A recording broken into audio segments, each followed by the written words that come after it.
After the show, another After the Show podcast, and Jodi earlier was mentioning that, I mean, I'm thankful you're giving me the credit for it, but it's taken me forever to learn how to do this about thoughts and meditation and the way that, you're able to separate your thoughts and keep them from stressing you out. Mm-hmm. I guess you're doing that because you're trying to do yoga again. Are you getting back into yoga? I'm doing yoga again. I've done it about 3 times a week since the beginning of the new year. 9 times. About 3 times a week. And I love it. But what I actually need from it is not the physical, although, man, do I feel it some mornings, the next morning. What I actually need from it is the mental. The inner peace. Right. Yeah. And it's so funny. I'm also reading this. I'm reading a couple of things, and we'll put them in the Not So Serious Book Club. I'm reading this book called Retox. This woman who loves yoga, but is very Americanized, and she wants to eat cheeseburgers, and she likes to, also lay around on the couch, but she also likes yoga. And so she studied it and learned all about it. And there are certain things she won't do, and there are certain, because she doesn't feel they're good for you. Certain poses she won't do because she's like, that's dangerous.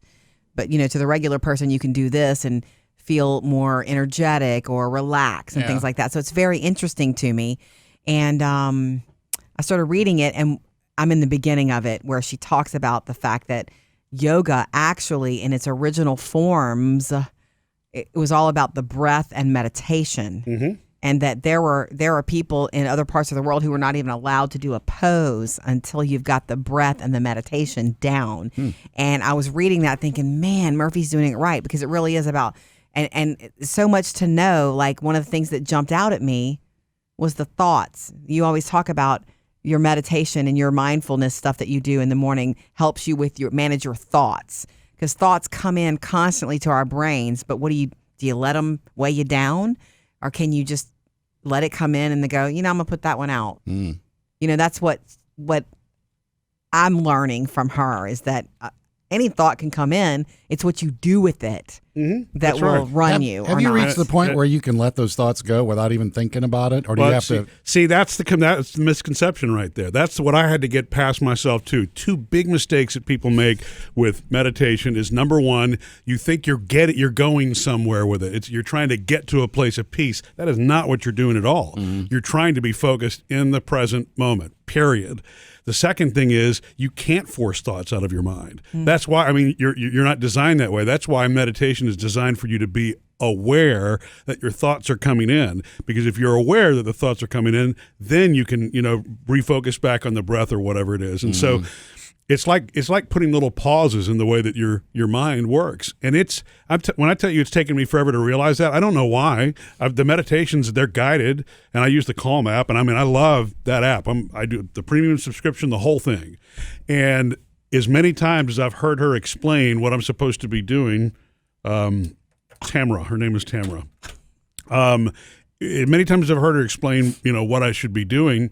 It took me the better part of a year to finally realize, wait, I'm not trying to go somewhere, because I was always trying to, all right, can't wait to get into the peaceful state. Come on, here we go. Yeah. And that's not what it's about at all. You get to a peaceful state by slowing your thoughts down, but you can't chase the peaceful state. And the other thing is, you don't ever arrive because you're not supposed to. That's why it's called practice. You have to stay on it for it to work. If you don't practice it, just like a basketball player or anything else, you're not going to catch it as it happens. And it's very easy to get off course.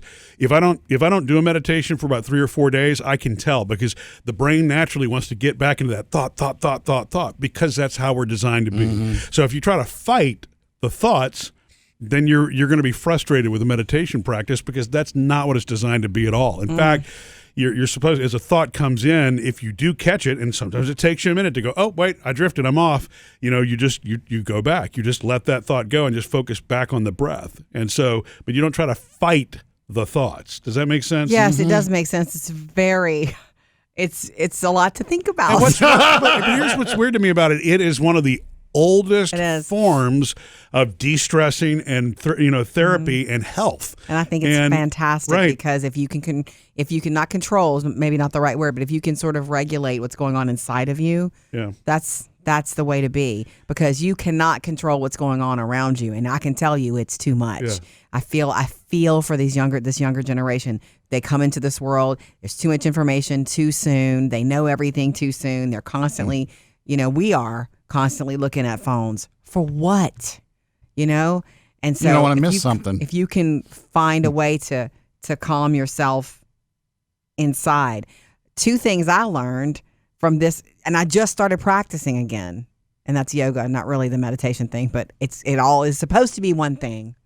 But for me, I'm more physical about it. One thing I've learned is when talking about a certain pose, if I'm in a new difficult pose, the instructor says, and look, don't worry. If you fall out, you just get right back in. And it's like, oh, that's so true for everything. Yeah. It's not just true for my leg being up here, because sometimes you'll fall out because of the balance. If you fall out, just remember you just get right back in. Yeah. And it isn't something you master. And the other thing, Murphy, you would appreciate this, is she said, the lady I'm reading the book, she says that people get hung up on the word meditation. Yeah. It even can get a bad rap. It's not meditation as much as it is mindfulness. Right. So that's what you're trying to achieve is mindfulness. Right, exactly. And so, the whole practicing, the reason that they don't want you to do the physical part of the yoga before you actually understand how to focus is because you're not going to be in the moment and you're not going to do the exercise correctly. Mm-hmm. And You can get as much out of it. So, and there are 2 other things. That's why, Sammy, I mean, if you want to try it again, just don't frustrate yourself, because that's the biggest misconception is people try too hard to meditate, which is the opposite of what you're supposed to be doing. Which is why I quit. And in the American way is to try to do too much at one time. Right. And so ambitious. what we wind up conditioning our brains to do, because we don't multitask, we switch, we teach our brains to be distracted and to bounce from one thing to the next, to the next, to the next, to the next. And so not only does it help me with being more present in the moment, which is great for relationships or experiencing dinner at the table, or all of us in this room together where we enjoy one another, when there are a million things going on that could call your attention. Before I was meditating, I wouldn't realize when I was being distracted. I could be in a conversation with somebody and then be at the end of it and go, oh my God, I didn't hear a word that person said because I got distracted, you know? And so the process of practice, again, because it's practice, eventually starts to slow you down to where you'll catch it when it happens. It's like, okay, wait. I mean, that happened to me this morning. I actually got 2 emails down the line on something that I was like, wait, that's not where I started. How did I get here? I got distracted twice, but I was finally able to pull myself back in. And I didn't beat myself up over it. I'm like, okay, I caught it. And that's the point, you know? And it really does, it helps, but you've got to do it regularly. But they do say that just 10 minutes every day is enough to make a difference. It's enough to start to create the habit. I've heard that app, and there's more than that one. The one that you like to use is Calm, but there are other ones. Oh yeah, I can't remember the name, but teenagers who are prone to anxiety, it's recommended that they put that app on their phone and they practice daily. Like everybody could use a little calming down. Everyone could use a little come to center. It's true. Another one of the apps is Headspace, and that That's one, right. that That's one's it, Chad. that's an iPhone exclusive. Oh, I've is it? used- Yeah. Okay. I've used Sorry, that you one guys before. can't take part. Well, that's I'm why our oldest daughter Taylor uses a Headspace. She introduced us to it because she's interested in that, but she's not going to use what Daddy used. Yeah, because I'm not cool enough. Not cool enough. Yeah.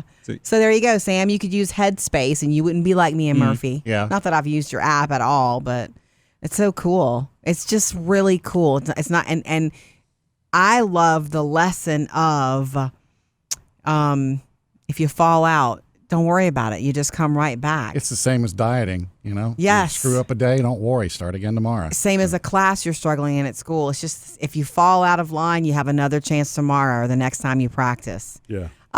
Don't we all feel so good now? I'm kind of glad it's taken that mystique off of it, because I mean, for the longest time in my life, I was like, oh, that's all. It just It's all seemed kind of way out there, guru-y. hippified and guru, right? Exactly. But no, it's very real. There's a reason for thousands of years that people have done it. It's it is an art, I guess, like anything else. So I mean, actually, in its origins, it's all wrapped up in religion too. You could spend your life studying you yoga could. and all of that, or you could just practice every once in a while. Or you can get the app. Yeah.